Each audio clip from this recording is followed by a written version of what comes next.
আমি মরে গেলে লালি আর লালির মাকে ছাড়বে না। হোয়াটসঅ্যাপে ঠিক এরকমই শেষ মেসেজ পাঠিয়ে চিরতরে বিদায় জানালো পরিবারকে। এবং সোমবার 28শে মে দিল্লি থেকে মেয়ের নিথরদেহ পৌঁছলো রায়গঞ্জের বাড়িতে।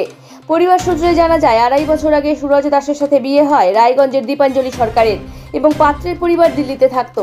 বিভিন্ন পারিবারিক অশান্তি এর আগেও একাধিকবার হয়, তবে শেষ রক্ষা হলো না এবার।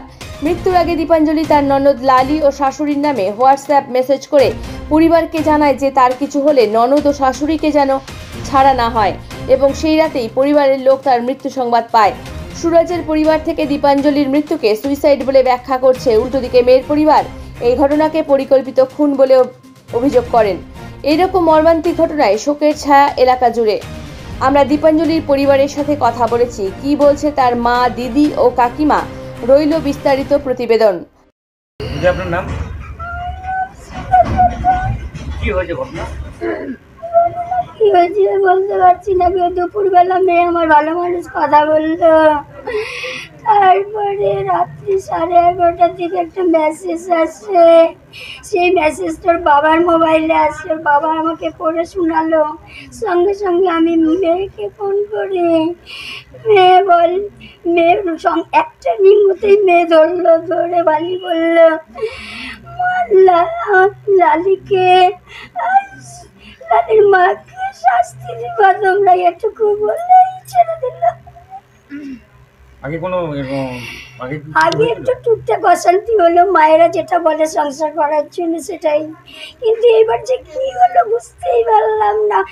দুপুরবেলা ভালো মানুষ কথা বললো, কিন্তু ওই রাত্রিটুকুর মধ্যে ওই সন্ধ্যার থেকে যে ওদের মধ্যে কি জটিলতা হলো কিছু। স্বামীর নামে কোনো অভিযোগ করা হয়েছে? ওখানে দিল্লিতে তো ওখানেই করা হয়েছে। আপনারা কি চাইছেন? আমরা তো কঠোর শাস্তি চাইছি। আমার যেরকম কাজে করে দিয়ে গেছে আমি সেই শাস্তি চাই, আমি শাস্তি চাই।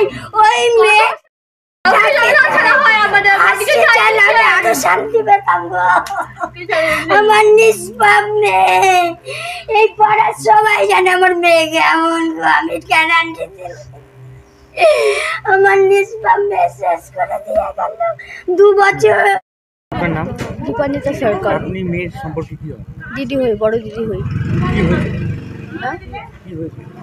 ভালো মানুষ, মার সাথে কথা বলছে, ছোট মামির সাথে কথা বলছে, ভালো মানুষ।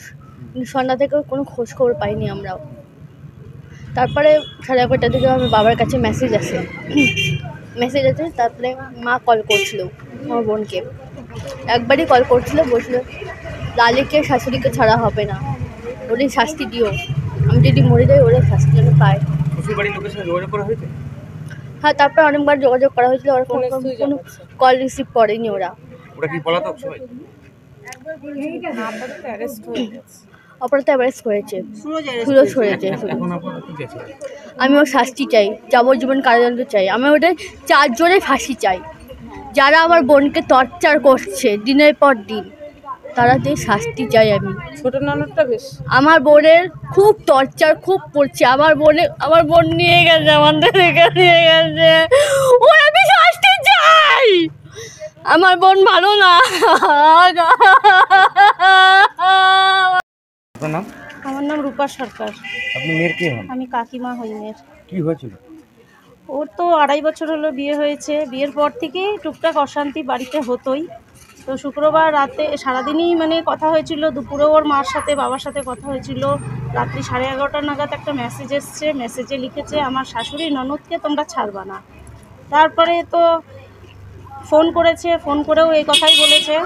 এরা ফোন করেছিল এই বাড়ির থেকে, ওর মা ফোন করেছিল, এই একটা কথা বলেই কেটে দিয়েছে। 12টা নাগাদ ফোন এসছে যে ও মারা গেছে। না মানে কি 12টার সময় মানে কি মানে এরা ফোন করছে, মেয়ে পড়ার দ্বিতীয়বার তুলছে না, মানে যেহেতু মেসেজটা পড়ার পরে তো ভয় লাগবে যে কীভাবে মেসেজ, এরকম মেসেজ হলো কেন। তখন মা ফোন করছে, ফোন করাতে খালি একবার আওয়াজ হলো যে ওদেরকে ছাড়বে না, এরকম একটা মেসেজ আসলো, মানে খুব স্লো মোশন আর কি, মানে কথা বলতে পারছে না, এরকম একটা ব্যাপার, মানে কেউ টর্চার করছে এরকম কিছু একটা আর কি। তো বোঝা তো যাবে না, আমরা তো অনেক দূরে।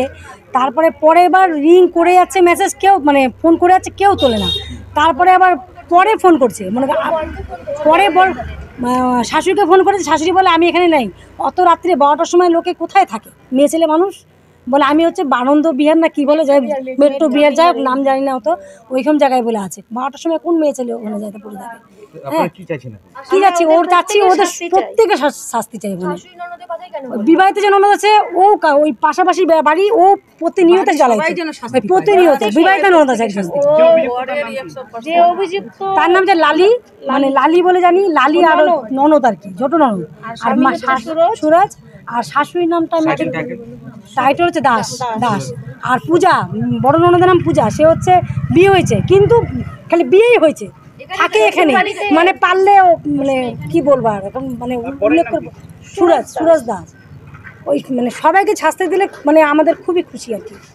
এরকম একটা নিষ্পাপ মেয়েকে ওরা এইভাবে জীবনটা শেষ করে প্রত্যেকের শাস্তি চাই।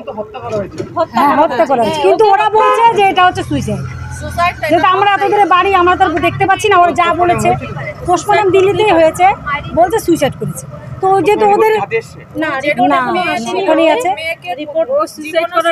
মেয়ে না, মানে আমাদের পাড়ার সবাই জানি, আমরা পাড়ার মেয়ে তো আমরা সবাই জানি, আমাদের কিন্তু কেউ না, পাশাপাশি বাড়ি সব, কিন্তু ও যে কি মেয়ে আমরা আমাদের মতন কেউ জানে না।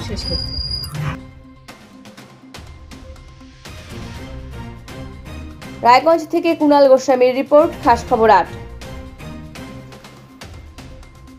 এখন আপনিও রিপোর্টার, আপনার এলাকার যে কোনো খবর পাঠান এই নম্বরগুলোতে।